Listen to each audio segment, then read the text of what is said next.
Happy after Christmas morning. Welcome to the great outdoors. We are going to do some exploring today in the MR2, not out in the woods. I decided to take this car out today, have some fun with it, get a little dirty, a little messy. I do plan on doing some work on it later this afternoon, so I figured let's get our car out, rip around a little bit, have some fun. This is what they're for, this is what they're built for, not just meant to sit in a garage and hang out. So hopefully you guys are able to get your cars out today too. Hopefully you had a great holiday. If you celebrate, if not, hope you just had a great weekend. Anyway, so let's get this thing cleaned up and then let's get it lifted up and start working on some suspension braces in the back that have a tendency to rot out on the MR2.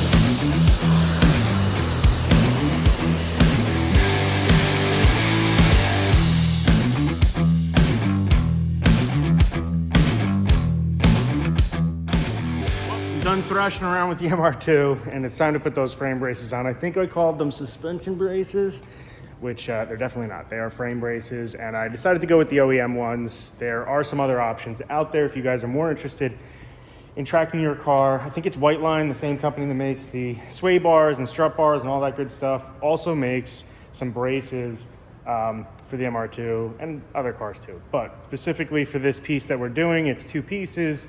And I'm pretty sure you'll know what I'm talking about, because some of the major things, and I wouldn't say major, but the big suspension components and stuff that everybody talks about is you need to have the reinforcement plates on the front strut bar if you plan on, and by strut bar, I mean sway bar, if you plan on running a thicker sway bar, and they pretty much recommend doing it if you plan on running a more aggressive suspension in general anyway. So we do have those. I'm not gonna do those today, but the other thing is these frame braces, they tend to rot out. They're really kind of not the best material, even though that's what I'm using again. You can get better ones. And I want to just get these replaced. In the future, if I decide to track that car more, we'll go that route. But right now, this should be fine for the street. And then we got some more Integra parts that came in, and I'm getting excited because this car is really going to start to come together, and we're going to be able to get the major stuff done, which is the most important. So let's get the MR2 pulled in. We're gonna do some organizing and then we're gonna get to work. Got the car up, lifted up, and starting to pull it apart. And I did get one side off. This is what came off. Old cars, they said. And on top of that, I know it's a little dark, use the flashlight, but it appears that we have a pretty significant oil leak coming from right up in there on that oil line. I don't know if you can see it actually, but there it is. Yay. Yay for oil leaks. Yay for old cars. I got that one, the new one on the driver's side. I'm gonna lift up the car on the other side and do the other one. Now something I just picked up is this. It's a rust dissolver by Loctite. Figured I'd give it a shot on some of the bolts. Well, the two bolts actually. I don't have new ones. I don't like putting rusty, crusty bolts back on a car once you pull them off. And so I cleaned them and it worked pretty good. And I'm sure if I left it on there for a little bit longer, it would have done even a better job. But the problem is, after lifting this car up, putting that piece on, it's just so disappointing to me. Now, I just want to remind you, look at this.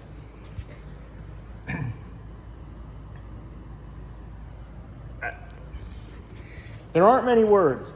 to say that a shop looked at this car. Now, again, that's not crucial to the suspension, but a shop had this up on their list. Now, if this was my shop, or a good shop would probably call the owner in and say, let's take a look at this, sit down with the mechanic, go over it, knowing that I was willing to spend some money on the car.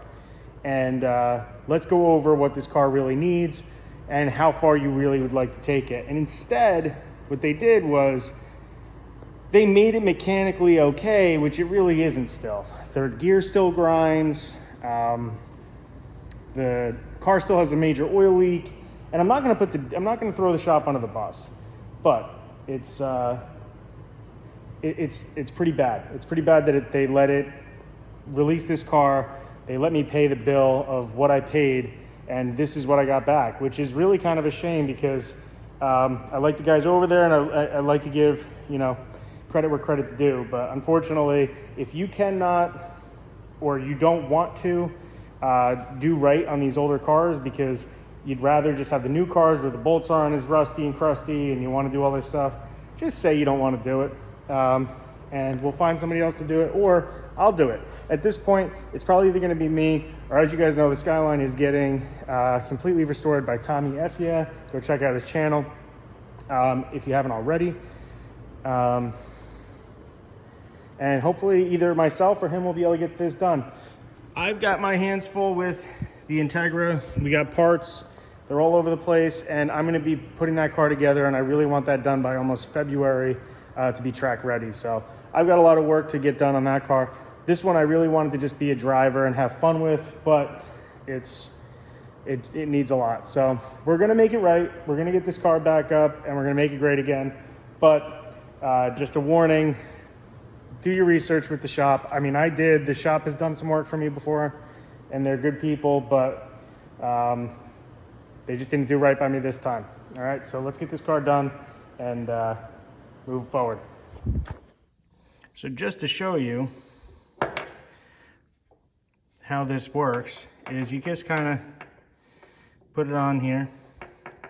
This is just to get the rust off. Again, I just like to do this. You don't have to do this. This is what some people would think is excessive. This is not what I was talking about when I came down to the work that was done to the car. So I got the second one off. Let's see this one. This one's even worse. There's the second one, completely rotted out. We'll take a look. Here it is. So you can see we've got this beautiful Moroso oil pan, which is leaking from the block off. This was what they did with the plug for the oil leveling. Good stuff, right?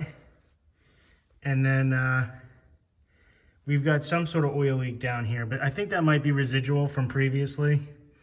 But still, it's pretty grim under here considering how much work was already done. I mean, this oil pan was brand new, and there's oil leaks pretty much everywhere, which is pretty unacceptable. But yeah, we're gonna get this new one in here. There are some newer bolts. There are some pieces that aren't in that bad a shape, but you can even see from over here, those oil leaks. It's just, it's pretty ugly under here. I can't wait for some parts to come in and for us to get this all squared away. Oh, I wanted to show you this too. The broken crank pulley. It's good stuff. I got the second brace done. I'm gonna put the wheel on. We're gonna clean up. We're gonna get out of here. But let this be a lesson to you. Brought it to a shop, spent thousands of dollars on the car to be put together well. And that was really what I said to him. I said, hey, I didn't give him a list. I gave him a list. Okay, I gave him a list of things that I wanted, some known things that I knew the car needed, but I didn't give them, I didn't say like, hey, don't do it this way, or they didn't reach out and say, hey, listen, your frame braces are rusted. I think your rear tie rods need to be replaced, or whatever the case is, or this oil line Looks like it might need to be replaced. I really kind of told them, I said, I want this motor to last me a little bit at this point. I didn't want to do the overhaul because I knew that I had some bigger projects. Now that we got the LS Vet that we're going to be working on, the Integra is a big project because that's going to be, you know, we're doing almost everything soup to nuts on the suspension and brakes and, you know, at some point a motor in that car too. But I wanted this car to just be a driver. I wanted to enjoy it. I wanted to be able to take it to some cars and coffees and some meets and all that good stuff and hang out with you guys when I got a chance. And it does do that. Don't get me wrong, but there's a lot that needs to get done on this car. So we're going to be ordering a ton of parts for this. I'm going to get this up. We're going to do a video on pretty much what this car is going to need, and a prime example of Instagram versus reality, where this car is beautiful and it pictures well. And even though it's not perfect cosmetically, you know, it does get a lot of attention for the way that it looks and how clean it is. I just actually had somebody come up to me the other day and compliment me on how clean it was, and that it was the cleanest one that they had ever seen. We're on the East Coast here. We don't have as many of them, at least not in New Jersey. So they're fewer and far between. But with that being said, it's not, and they didn't realize that because they can't see underneath the car, they can't see the motor, they can't drive it, and needs a trans, third gear is grinding, or at least it needs to be rebuilt. And there's not a lot of people out there that still do that. And if you know of a transmission builder that is willing to work on this trans, let me know. I would gladly like to have one rebuilt, just to have it. And then, so I think we're gonna do a lot more to this car than I originally anticipated. So look forward to it. But yeah, so the saying for the MR2 is going to be Instagram versus reality. So thanks guys. I appreciate you guys hanging out with me today. And there's gonna be some more videos this week, some more Integra content. And now we know there's gonna be a lot more MR2 content, unfortunately, just due to it needing a lot more than I originally thought. So you know the deal, like, subscribe. We'll have some more videos out to you before the new year, but there's some good things coming in 2022. So stay tuned. I'm excited. Get stoked. Take care.